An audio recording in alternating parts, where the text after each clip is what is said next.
बिस्मिल्लाहिर्रहमानिर्रहीम। अस्सलाम वालेकुम। आप देख रहे हैं प्रोग्राम मार्केट लाइव और मैं हूं नदीम मौलवी।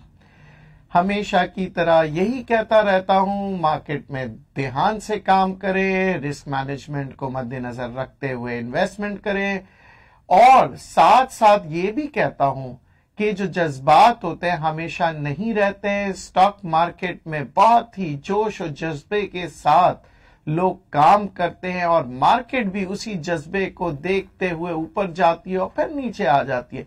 जी हाँ, इसकी मिसाल मैं दूंगा कल अमेरिकन मार्केट की। जिस जोश और खरोश से मार्केट ऊपर गई और आज मार्केट वापस नीचे की तरफ आ रही है। पाकिस्तान की मार्केट की बात करें तो 2-3 दिन से पाकिस्तान की मार्केट भी बहुत ही जोशीले तरीके से ऊपर जा रही है और उम्मीद रखता हूं कि मार्केट मजीद ऊपर जाएगी।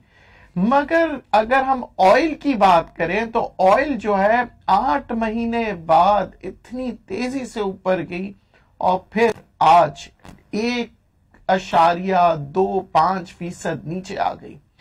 आखिर ये माजरा है क्या कि दुनिया भर के अंदर मार्केटें जो हैं वो ऊपर चले जाती है और फिर उसके बाद दोबारा से नीचे चले जाती है। सब लोग कहते हैं कि कोविड-19 का जो मसला है वो जब तक हल नहीं होगा मार्केटें मामूल के मुताबिक नहीं चलेगी। मैं तो कहता हूं मार्केट कभी भी मामूल के मुताबिक नहीं चलती। ये जो जिगजैग होता है इसी में तो हम पैसे कमाते हैं।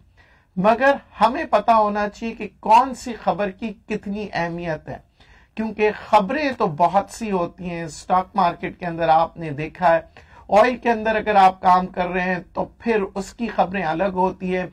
अगर आप डाउ जोन्स में काम कर रहे हैं उनकी खबर अलग होती है, पर सबका लिंक्ड होता है पैसे से, मईशत से। जी हाँ, कि मईशत कहाँ जा रही है और क्या मईशत सही तर्ज पे जा रही है या नहीं जा रही है। आज पाकिस्तान की बातें सब लोग करते हैं, कल तक उसी पाकिस्तान को जो आज का पाकिस्तान है कोई पूछता नहीं था। जी हाँ, कल आपने देखा होगा कि इमरान खान साहब से वर्ल्ड इकोनॉमिक फोरम से मशवरे लिए जा रहे थे कि जी कोविड-19 के सिलसिले में उन्होंने कहा कि आपने किस तरह से हैंडल किया, कोविड-19 में आपने अपनी मईशत को बरकरार किस तरह से रखा। बहुत सी खबरें थी। बहरहाल खुशी हुई ये सुन के कि अब बाहर के ममालिक भी हमारे को अहमियत देने लग गए हैं और वो ये समझते हैं कि मईशत पाकिस्तान की बेहतरीन तरीके से चल रही है। चलें, कुछ हद तक जो बातें कर रहे हैं हमने तो बहुत पहले ये बातें की थी और आपको बताया था कि स्टॉक मार्केट के अंदर इम्पैक्ट पॉजिटिव भी आ सकता है, नेगेटिव भी, क्योंकि मार्केट जो है वो बदलती है। जी हाँ, यही हुकूमतें थी और मुख्तलिफ ममालिक के लोग थे जो कहते थे कि पाकिस्तान जो है वो एशियन टाइगर बन रहा है, पर अचानक से फिर वही लोग थे जो कि IMF के और मुख्तलिफ इदारों के, उन्होंने कहा नहीं जी पाकिस्तान की मईशत तो खत्म होने वाली है, GDP रेट डाउन होने वाली है। आज IMF और वही इदारे कह रहे हैं कि पाकिस्तान की मईशत बेहतर होगी और GDP रेट भी इंप्रूव होगी। तो चलिए फिर अपने दोस्तों से भी बातें कर लें कुछ। जी अस्सलाम वालेकुम। वालेकुम सलाम। नदीम साहब, हसीब बात करूं कराची से। जी हसीब साहब, अल्हम्दुलिल्लाह। सर भी आपने न्यूज का जिक्र किया था जी, तो कुछ थोड़ी सी चीजें मैं शेयर करूंगा, please correct me if I am wrong. बिल्कुल आप बोलिए, मैं जरूर बताऊंगा कि उसके हकायत क्या है पीछे। शाम के वक्त में अचानक ऑयल बढ़ गया और रीजनिंग उसकी ये थी कि कल एक तो शाम को US इन्वेंट्री का डाटा आया था जी, जो कि बिल्कुल अनएक्सपेक्टेड था। सही, वो लोग ये फोरकास्ट कर रहे थे कि पॉजिटिव आएगा, लेकिन वो काफी नेगेटिव आ गया। बिल्कुल ठीक है। एक तो ये वजह थी। फिर कल एक सऊदी पोर्ट है, वहां पे एक ग्रीक ऑयल टैंकर के ऊपर भी अटैक हुआ था। ठीक, तो कल मेरे ख्याल में इस वजह से रात के टाइम पे प्राइसेस जो है एकदम से हाई अप हो गई थी और उन्हीं का असर आज ओपनिंग के ऊपर भी हुआ। लेकिन जब ये चीजें सेटल डाउन हुई थोड़ी भी, इतना बहुत ज्यादा प्रेशर था नहीं इस चीज का। फिर इस वक्त भी ऑयल जो है वो दोबारा नेगेटिव में चला गया, 45-44 समथिंग के ऊपर इस वक्त ट्रेड हो रहा है। ठीक, तो कल मेरी पोजीशन थी PPL के अंदर। आज सुबह जब मैंने ये चीज देखी तो मैं PPL से एग्जिट हो गया फौरन। एक्सीलेंट। और उसके बाद फिर मैंने जो है वो कमोडिटी के ऊपर खेला वेरी नाइस। वहां पे मैंने शॉर्ट सेल की और बिलीव मी और नॉट कि मैंने with in span of 10 minute Monday को भी एक क्रूड ऑयल के ऊपर एक बड़ी डेवलपमेंट होने वाली है कि वहां पे ओपेक की मीटिंग है, उसका भी काफी असर आ सकता है इसके ऊपर। सऊदी अरब ओपेक प्लस किया करे ताकि हम मिलके इस दुनिया से गुर्बत खत्म करें। गुर्बत खत्म करने के जो तरीके हैं वो आसान है, अगर हम एक दूसरे को काम सिखाते रहे। अक्सर मैंने अपने मुख्तलिफ टीवी चैनलों में कहा है कि नौकरी की ख्वाहिश मत किया करो, ख्वाहिश ये करो कि तुम नौकरी दोगे, नौकरी लोगे नहीं। तो कारोबार करना मुश्किल बहुत है, आसान नहीं है, मगर क्या कुछ नहीं जो इंसान कर सकता है। जी हां, आप बहुत कुछ कर सकते हैं, मगर सब्र से, तहम्मुल से और हर चीज अपने जोश में रह के काम किया करें, होश में काम करें, यानी जोश और खरोश जरूर रखें, मगर अपने अक्ल और शऊर को पहली तरजीह दे। जी कॉलर से बात करते हैं। जी अस्सलाम वालेकुम। जी वालेकुम अस्सलाम। नजीम साहब क्या हाल है? जैन बात कर रहा हूँ कराची से। जी जैन साहब। जी सर, मुझे ये पूछना था कि बाइको जो है अभी अच्छे रेट का आया हुआ है, 9 रुपए 6 पैसे 10 पैसे पे, तो इसमें एंट्री ले लें। और एक और मेरा मतलब मुझे आपसे सजेशन चाहिए था कि मैं असल में अभी कुछ 6 महीने से ट्रेडिंग कर रहा हूँ। ठीक है। तो मैं बस ये मतलब एक सोचा मैंने कि मैं यूथ के अंदर, यंगस्टर्स के अंदर भी पाकिस्तान स्टॉक एक्सचेंज के अंदर ट्रेडिंग का कोई मतलब कि विलिंग पैदा करूँ ना, तो मैं उसके लिए कुछ कैंपिंग चलाना चाह रहा हूँ। तो आपका क्या ख्याल है कि ऐसा करना सही है कि लोग जवानों को भी पाकिस्तान स्टॉक मार्केट में लाया जाए?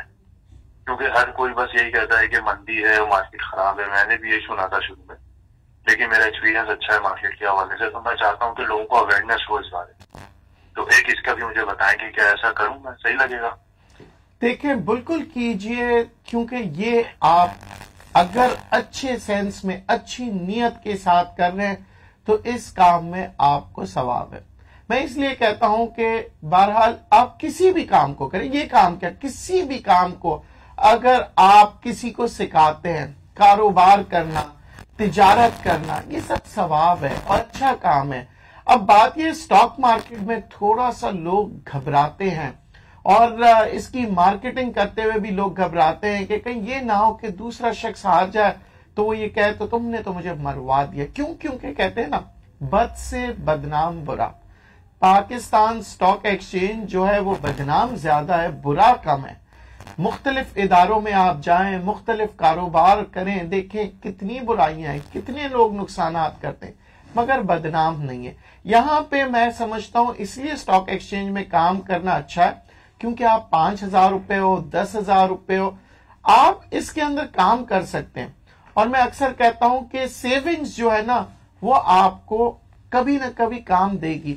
यानी कि अगर आप 10% भी अपनी तनख्वाह की हर महीने निकाल के स्टॉक मार्केट के अंदर इन्वेस्ट कर दें, ठीक है जी, मगर जुआ मत खेलिए, ट्रेडिंग करें मगर गैम्बलिंग ना करें, तो फिर आप इसी 10% से साल के अंदर 100% कमा लेंगे। और अगर नहीं भी कमाया तो 100% सेविंग आ गई आपकी। तो कोशिश किया करें, स्ट्रैटेजी, प्लानिंग, एजुकेशन, ये बहुत जरूरी है। एक कॉलर से बात करते हैं। जी अस्सलाम वालेकुम। वालेकुम अस्सलाम जी। नदीम साहब, अकरम बात कर रहा हूँ लाहौर से। जी अकरम साहब। सर, ये टेक्सटाइल के जो शेयर थे इसके हवाले से आपने कुछ दिन पहले आपने बोला था कि टेक्सटाइल पॉलिसी आएगी, तो उसमें उस पर नजर रखें जी। तो सर वो पॉलिसी तो आ गई है और उसके बाद भी कोई शेयर में कोई ना पॉजिटिव नहीं, उसमें कोई ट्रेंड बनता नजर आ रहा। मुझे लगता है कि शायद एवरेज ही ट्रेड पॉलिसी आई है, मैंने उसको पढ़ा है।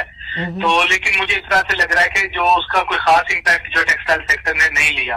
क्या ये मेरी सोच सही है, या कभी इलेक्ट्रॉनिक स्टेज पे इसको अच्छे इम्पैक्ट को अच्छे तौर पे इसको लेंगे? और दूसरा सर, एक और चीज मैंने जो पूछनी थी वो ये पूछनी थी कि नेशनल फूड जो है वो 200 रुपीज पे आया हुआ है, 200 के करीब करीब, तो क्या इसकी बाइंग बनती है सर? Thank you. ठीक है, अब देखें, ये जो टेक्सटाइल सेक्टर है, आपको आदत हो गई है वो सीमेंट सेक्टर वाली, जिसमें आप देखते हैं सुबह मार्केट खुली और शाम को अपर लॉक, तमाम सेक्टर्स जो जिसे मैं कहता हूं लंगड़े लूले, हर कंपनी जो है वो ऊपर जा रहे होते हैं और आप लगातार इन्वेस्टमेंट करते हैं और उसमें रिटर्न बहुत ही हाई आता है। टेक्सटाइल सेक्टर को अगर आप उससे कंपेयर करेंगे तो मजा वाकई में ही नहीं आया। मगर आप देखें कि टेक्सटाइल सेक्टर जो है ना एक बहुत ही अच्छे मोमेंटम के साथ काम करती है, जो कि मैं समझ रहा हूं मौजूदा पोजीशन में बहुत ही हेल्दी है। क्यों? क्योंकि टेक्सटाइल सेक्टर जो है आप देखें 3 चीजों को आप मद्देनजर रखें। एक, फैसलाबाद के जितने भी कारखाने हैं उनके मालिकान की स्टेटमेंट क्या है जी, हमारे पास ऑर्डर्स बेतहाशा है मगर हम उस ऑर्डर्स को पूरा नहीं कर पा रहे, हमारे पास डिमांड है, सप्लाई नहीं हो पा रहा। एक कॉलर से बात करते हैं, फिर इसी सिलसिले को जारी रखेंगे। जी अस्सलाम वालेकुम। वालेकुम सलाम। जी जनाब। सर जी मैं हमाद फराम टी खान। जी हमाद साहब। सर आपके बताए हुए शेयर्स पर काम कर रहा हूँ, अल्लाह ताला प्रॉफिट भी दे रहे हैं और सर मैं लालच बिल्कुल नहीं करता, मुनासिब प्रॉफिट से सेल आउट कर देता हूँ। जबरदस्त। तो आप इसको एक बात पूछनी थी, पसंद फरमा रहे हैं सब ऐसे जो मैंने आपको सिखाया उसे आप बेहतर समझते हैं? बिल्कुल सर बिल्कुल, आपके मेथड के ऊपर तो मैं चल रहा हूँ, नहीं तो मैं मार्केट को छोड़ दिया होता। चलें, बहुत अल्लाह का शुक्र है कि जी आप अब मार्केट के अंदर सही ट्रेंड में काम कर रहे हैं और मुनाफा कमा रहे हैं। देखिए मेरी कोशिश यही रहती है कि आप लोगों को मैं कुछ ऐसी राय दूं जिसमें आपका फायदा हो। तो अक्सर लोग यही कहते हैं कि जी सर मार्केट के अंदर ट्रेंड क्या है, तो इस ट्रेंड को बताने के लिए मुझे बहुत पढ़ना पड़ता है। तो आप भी थोड़ा सा मुख्तलिफ खबरों को जरूर पढ़ा करें। कॉलर से बात करते हैं। जी अस्सलाम वालेकुम। वालेकुम सलाम नदीम साहब, क्या हाल चाल है? अल्लाह का शुक्र, आप कैसे हैं? फ्रॉम कराची। जी अब तो मेरे ख्याल से मेरे लिसनर्स भी आपकी आवाज पहचान गए हैं, क्योंकि आप मेरे बड़े ही डेडिकेटेड कॉलर है और मुझे आपका ये जज्बा अच्छा लगता है मगर जरा डर लगता है, क्योंकि देखें स्टॉक मार्केट में काम करते हुए ज्यादा जज्बाती नहीं होना है। सर वो पता ये कहना था सर, माशाल्लाह मार्केट तो आपके सामने बहुत अच्छी रही ना जी, और सीमेंट सेक्टर भी जो बड़ा है ना जी। तो लेकिन सर मुझे आखिरी के 5 मिनट मुझे अच्छी नहीं लगी मार्केट की ना, आखिरी की जो 5 मिनट थी ऐसा लग रहा था कि इन्होंने एक एग्जाम्पल सेट कर दिया है कि कल सुबह मार्केट थोड़ी सी नीचे होगी। तो आप क्या कहते हैं कि कल मार्केट नीचे की तरफ मूव करेगी? तो ऐसा लग रहा है कि मार्केट कल नीचे जाएगी। क्या वजह क्या है मेमन साहब? वजह का नहीं पता कि आखिरी के 5 मिनट बहुत मुझे ऐसा लगा कि गिरेगी मार्केट। कल सुबह प्रेशर होगा, सेकंड हाफ में हो सकता है अच्छा हो, लेकिन फर्स्ट हाफ में प्रेशर आएगा। चल देखिए, अब ये हमारे मेमन साहब जो हैं ये बहुत अच्छी बातें करते हैं और ये मेरे ख्याल से दिल से ज्यादा सोचते हैं और दिमाग से कम है। दिल के सच्चे आदमी तो हमेशा ऐसे बहुत से लोग होते हैं जो दिल से सोचते हैं। दिल से मतलब इनके जज्बात होते हैं और वो कहते हैं, जब इनसे बात करें कहते हैं सर मुझे लगता है। मैं ऐसे लोगों की कदर करता हूं क्योंकि ऐसे बहुत कम लोग होते हैं जो दिल को अहमियत देते हैं। मगर मेरे दोस्त, स्टॉक मार्केट में दिल का कोई काम नहीं। स्टॉक मार्केट में अगर दिल को इस्तेमाल किया ना तो मैं आपको बता दूं ये दिल बर्बाद कर देगा। यहां आपने होश से काम लेना है। कल मार्केट माइनस हो या प्लस हो या कुछ भी हो, उसकी वजह होनी चाहिए आपके पास ये फैसला करने से पहले कि मार्केट नेगेटिव होगी या पॉजिटिव। एक बात करते हैं। जी अस्सलाम वालेकुम।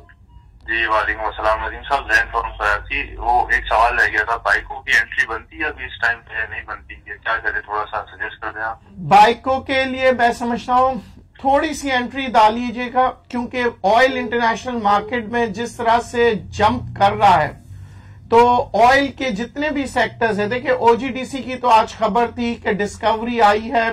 उन्होंने जब डिस्कवरीज ईजाद करते हैं, मतलब आपकी जो गैस के रिजर्व्स है, ऑयल के रिजर्व्स है, ये सब बढ़ जाते हैं, मईशत के लिए अच्छा होता है। तो पाकिस्तान के लिए अगर आप ओजीडीसी जैसे इदारों में इन्वेस्ट करते हैं, पीपीएल में करते हैं, तो वहां तो मार्केट ऊपर जाए नीचे जाए, आपको उम्मीद होती है कि आगे आने वाले दिनों में भी ये शेयर ऊपर जा सकते हैं। मगर रहा सवाल रिफाइनरीज का, उनका जो दारोमदार होता है वो इंटरनेशनल क्रूड ऑयल की प्राइसेस पे होता है। तो एक कॉलर से बात कर लें जी। अस्सलाम वालेकुम। वालेकुम सर, मैं मारूफ बोल रहा हूँ रहीम यार खान से। जी मारूफ साहब। सर माशाल्लाह माशाल्लाह मार्केट ने तो बहुत अच्छा काम किया, माशाल्लाह वॉल्यूम बहुत अच्छे आए हैं। तो मैं पूछना चाहता हूँ ये चिराग सीमेंट और मैपल लीफ सीमेंट, इनका क्या व्यू आप क्या देते हैं इनका शेयर का?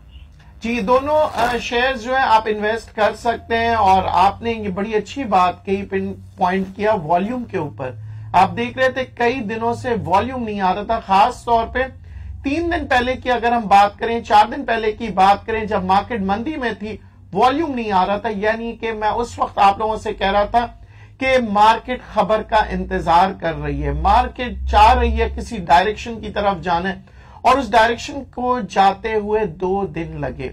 जी हां, आपने देखा कल भी मार्केट पॉजिटिव थी, उससे पहले भी पॉजिटिव थी, मगर वॉल्यूम इतना नहीं आ रहा था। तो मैं आप लोगों से कह रहा था मार्केट अपने डायरेक्शन की तरफ जा रही है। उस वक्त मार्केट जो थी, मैंने आपको एक मिसाल दी थी रोलर कोस्टर की, जी वो जो बच्चों का झूला होता है, कभी नीचे जाता है कभी ऊपर जाता है। मगर आज जिस लेवल से मार्केट उठी और जिस तरह से वॉल्यूम आया, मैं समझता हूं मार्केट अपनी ट्रेंड की तरफ दोबारा जा रही है। और जो कि मैंने आपको पहले ही कहा था, बुलिश ट्रेंड के अंदर तेजी से बाज़ वक्त मार्केट जरूर जाती है, मगर कुछ लम्हे ऐसे आते हैं इस ट्रेंड के अंदर जहां पे मार्केट रुकती है, जहां पे वॉल्यूम खत्म हो जाता है और मार्केट फिर दोबारा से तेजी के साथ ऊपर आती है। तो एक कॉलर से क्यों ना बात कर लें जी। अस्सलाम वालेकुम। वालेकुम सलाम सर, मैं हमारा वो कॉल ड्रॉप हो गई थी। जी हमाद साहब बोलिए। सर आपसे ये पूछना था कि किसी भी स्पेसिफिक जो स्क्रिप्ट होता है उसका स्टॉप लॉस उसकी प्राइस से कितना लो लगाना चाहिए? स्टॉप लॉस उस वक्त लगाते हैं जब आप कहते हो कि भाई मैं इतना नुकसान बर्दाश्त कर सकता हूं, या उस नुकसान के बाद जो है मेरी गुंजाइश खत्म हो जाती है, या मैं उस गुंजाइश होने के बावजूद भी मैं इस शेयर के ऊपर मजीद रिस्क नहीं लेना चाह रहा। यानी 100 रुपए का शेयर है, आप समझते हो कि इसकी अहमियत, इसकी औकात जो है ना 70 रुपए से अगर नीचे गिर जाती है तो समझ लो कि इसकी औकात ही नहीं है इसके अंदर काम करने की, और ये कभी नहीं उठ सकता, या ये बहुत देर लगाएगा, इसके अंदर हमें बहुत से इंतजार करना पड़ेगा। तो आप कहते हो कि चलो 30 रुपए का नुकसान हुआ सो हुआ, मुझे 70 रुपए पे मैं निकल जाऊं। तो ये ऐसी पोजीशन होती है जिसे आप अपने तौर पे सोचते हैं, अपने तौर पे फिर इसको स्टॉप लॉस लगाते हैं। हो सकता है कि आपके नजर में ये होगा कि ये 70 रुपए से वापस नहीं उठेगा। मेरी नजर में ये होता है कि जी 70 रुपए नहीं, ये 60 रुपए से उठ सकता है, तो मैं 60 रुपए पे लगाऊंगा। तो ये आपने एक नजरिया बनाना होगा। अच्छा, अब ये नजरिया बनाने का तरीका मैं आपको बता दूं। जो भी शेयर जो होता है अपनी ऊंचाई पे जाता है तो एक वैल्यू बनाता है। फर्ज करे एक 100 रुपए का शेयर था, वो 150 रुपए तक चला गया, अब उसके बाद वो 200 रुपए तक चला जाता है। फिर हम ये देखते हैं कि नीचे जो है वो कितना आ गया, यानी कि अपनी ऊंचाई से 200 रुपए से हम कैलकुलेट करेंगे, अगर वो 30% नीचे चला गया तो फिर हम समझते हैं कि यहां पे आने के बाद वो बेरिश जोन में जा रहा है, और काफी अरसे वो 30 और 50 या 30 और 60% तक नीचे जाएगा, और फिर 60% से वो दोबारा ऊपर जाने के उसके चांसेस होते हैं। ये वो फिगर्स होते हैं, परसेंटेज होते हैं जो कि एवरेज तौर पे हम निकालते हैं और फिर अपने दोस्तों को, इन्वेस्टर्स को बताते हैं कि वो भी इसके ऊपर वर्क करें। एक कॉलर से बात करते हैं जी। अस्सलाम वालेकुम। वालेकुम नदीम साहब, कैसे हैं? ठीक है आप? अल्लाह का शुक्र जी। अच्छा नदीम साहब, मुझे थोड़ा सा आपसे इन्फॉर्मेशन लेनी थी जी। SNGPL के हवाले से। जी इसमें अभी इन्वेस्ट कर सकते हैं इस वक्त इस कंडीशन में? जी SNGP बिल्कुल इन्वेस्ट कर सकते हैं। SNGP SSGC जो है बहुत तेजी से आप देखते हैं वॉल्यूम आता है, और ये जो है मोहताज होता है कोई ना कोई हुकूमती खबर का। जैसे ही आपके पास देखे कोई अनाउंसमेंट आती है, कुछ खबर आती है, इंपोर्ट्स की आती है, इसके अंदर जो प्रॉब्लम्स आते हैं वो अमूमन जो आते हैं ये होते हैं जी डिमांड तो है, आपको पता है पाकिस्तान में सबसे ज्यादा गैस की डिमांड है, पर इनका जो मैकेनिज्म ये होता है, एक तो इनकी रिकवरी के आगे जिधर से पैसे मिलना हो, दूसरे इनके जो लॉसेस होते हैं जो कि लाइन लॉसेज आते हैं एलएनजीज में, तो ये मुख्तलिफ जगहों पे जहां पे इनको गैसेज आते मतलब लॉसेज आते हैं, उसके साथ साथ जो इंसेंटिव्स दिए जाते हैं गवर्नमेंट की तरफ से, तो यहां पे अगर आप काम कर रहे हैं, तो अगर आप समझ रहे हैं कि 100 रुपए का काम करना चाह रहे हैं, तो इस पर्टिकुलर शेयर में 20 या 30 रुपए से ज्यादा काम ना किया करें। जी कॉलर से बात करते हैं। जी अस्सलाम वालेकुम। हेलो। वालेकुम अस्सलाम। नदीम साहब, रिजवान बात कर रहा हूँ लाहौर से। सर क्या हाल है आपके? अल्लाह का शुक्र रिजवान साहब। सर आज तो मार्केट ने माशाल्लाह कमाल ही कर दिया है, तो मैं ही आपसे पूछना चाहूंगा कि इसकी क्या पर्टिकुलर रीजन है एज पर यू सर?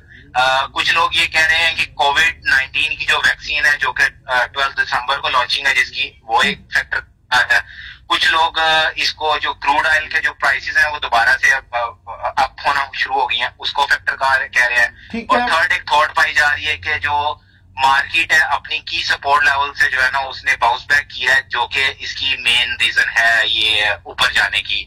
तो सर आपकी थॉट क्या कहती है इस बारे में? काइंडली वो थोड़ा गाइड कर दीजिएगा, इनमें से बेस्ट ऑप्शन कौन सी है और फर्दर आगे क्या आप मार्केट को देख रहे हैं कमिंग डेज के अंदर? सर काइंडली गाइड कर दीजिएगा। जी मैं समझता हूं कि ये तीनों ऑप्शंस हैं और तीन के अलावा चौथा ऑप्शन भी मैं आपको बता दूं।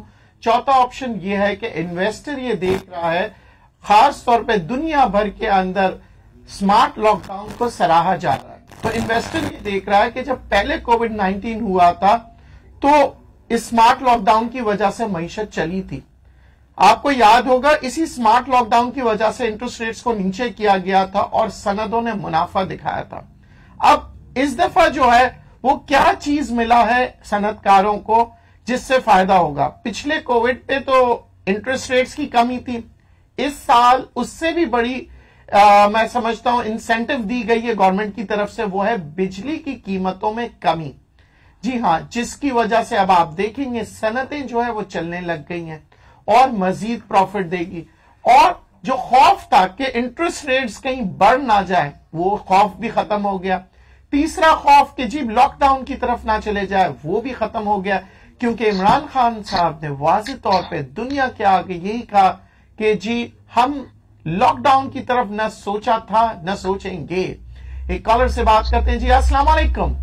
वालेकुम सलाम। नदीम साहब क्या हाल चाल है? अल्लाह का शुक्र मेमन साहब। सर मैं रास्ते में था सर, आपको मैं प्रोग्राम सही तरह देख नहीं पा रहा। सर मुझे एक चीज पूछनी थी सर कि एंग्रो कॉर्पोरेशन के डायरेक्टरों ने सर बाइंग की है ना उसके शेयर 304 रुपए में। तो सर जब डायरेक्टर बाइंग करते हैं तो सर इस पे हम तो बिल्कुल नए, आप हमारे उस्ताद हैं, तो आज बड़ा दिल चाह रहा था कि हम भी इसमें थोड़ी सी बाइंग करें, तो की नहीं, क्योंकि आपसे पूछ के ही करेंगे। तो क्या ख्याल है ये डायरेक्टर अगर बाइंग कर रहे हैं 304 रुपए और आज 310 के रेट भी हो गए थे उसके, तो सर क्या इसमें काम करना बनता है इसमें? देखिए मैं इस चीज डायरेक्टर्स को जब मैं देखता हूं, मैं सिर्फ एक चीज देखता हूं कि अगर डायरेक्टर तब्दील हो रहा है तो जो नया डायरेक्टर आएगा क्या वो प्रोफेशनली इस काम को समझता है, क्या वो इदारे को चला सकेगा, उसकी अहमियत कितनी होगी उस इदारे के ऊपर।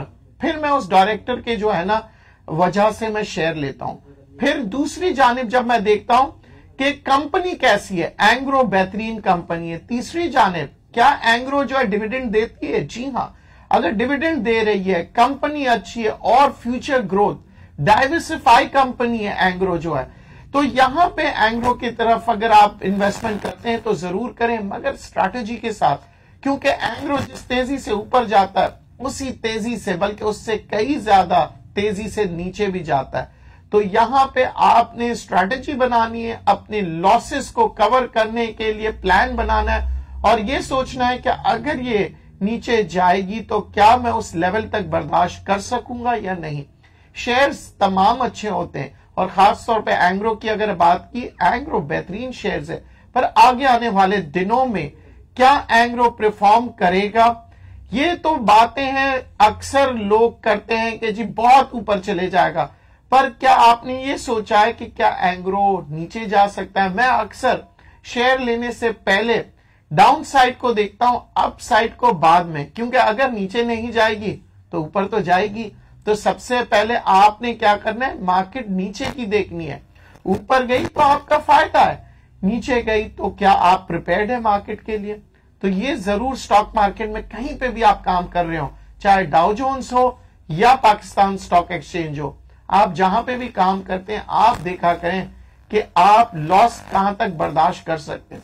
अमेरिका में तो ये कहा जाता है स्टॉप लॉस किए लगाए बगैर कोई काम ना करो वरना तबाह हो जाओगे, क्योंकि वहां पे कोई ब्रेकर नहीं होता मार्केट में। मार्केट एक ही रात में कहां से कहां चले जाती किसी को नहीं पता होता। मगर इसके फायदे भी हैं, जिसे कहते हैं ना रातों रात अमीर होने वाले शख्स जो होते हैं वो उन्हीं के मार्केट के होते हैं। क्यों? क्योंकि वहां पे कोई ब्रेकर नहीं होता। और कहते हैं कि जिसकी गुड्डी उड़ गई ना वो बहुत आसमानों तक बातें करती है। तो बात हम करते हैं स्टॉक मार्केट की। मैं कभी भी डिस्करेज नहीं करता लोगों को, मगर मैं आप लोगों को हमेशा से कहता हूं दिल से नहीं दिमाग से सोचें। स्टॉक मार्केट में सारे पैसे ना लगाएं। ये मत समझे कि आप जो एक्सपर्ट बन चुके हैं, अगर आपने कमा लिया है तो बहुत अच्छी बात है, मगर उस कमाई को महफूज रखना बड़ा मुश्किल काम है स्टॉक मार्केट में। आपने अक्सर लोगों को देखा होगा स्टॉक मार्केट में, यार मैंने लाखों कमाए थे मगर इसी मार्केट में खो दिया मैंने। तो मार्केट के अंदर अपनी प्रॉफिट को संभालना ये एक बहुत बड़ा आर्ट है। इंशाल्लाह अगले प्रोग्राम में मैं आपको बताऊंगा कि आप अपने प्रॉफिट को किस तरह से संभाल सकते हैं, क्योंकि प्रॉब्लम आप सबको यही आती है कि सर मैंने शेयर पे मैंने 1 लाख कमाए थे मगर क्या हुआ, वो लाख रुपए जो है वापस नुकसान कर दिया मैंने। तो उस नुकसान को रोकने के लिए इंशाल्लाह आप लोगों को कल मैं बताऊंगा अपने प्रोग्राम में। तो मेरा प्रोग्राम देखते रहा करें, क्योंकि रोजाना मैं कोई ना कोई ऐसी बात बताता हूं अपने शो में जिससे आपको फायदा हो सकता है स्टॉक मार्केट में। चाहे आप पाकिस्तान स्टॉक मार्केट में काम कर रहे हो या किसी भी स्टॉक मार्केट में काम कर रहे हो, आपको मेरे शो से जरूर फायदा पहुंचेगा, नुकसान नहीं। और अगर फायदा नहीं पहुंचा तो ये मेरा दावा है नुकसान भी नहीं पहुंचेगा, क्योंकि मैं जो बात बताता हूं वो हकीकत से भरी भी होती है। और अब तो मुझे और मजा आ रहा है क्योंकि आप लोग इस प्रोग्राम का हिस्सा बन रहे हैं। जैसे कि हसीब साहब मेरे कॉलर हैं, वो एक इस प्रोग्राम का हिस्सा बन चुके हैं, हमारे साथ इंफॉर्मेशन शेयर करते हैं। इसी तरह मैं चाहता हूं दुनिया भर से लोग इस प्रोग्राम में कॉल करें और इस प्रोग्राम का हिस्सा बने। ये प्रोग्राम का नाम होगा मार्केट लाइव विद नदीम मौलवी। मैं हटा दूंगा और मैं कहूंगा market live with my friends. तो शर्त यही है कि मुझे दुनिया भर से अपने को एंकर्स चाहिए, अपने साथी चाहिए, और हर जगह से रिपोर्टिंग आप लोगों ने करना होगा, मगर ऑथेंटिक रिपोर्टिंग। बातें करेंगे हकीकत से भरपूर बातें। तो इंशाल्लाह देखना ना भूलिएगा मार्केट लाइव विद नदीम मौलवी, और दुआओं के साथ इजाजत दीजिए। अल्लाह हाफिज।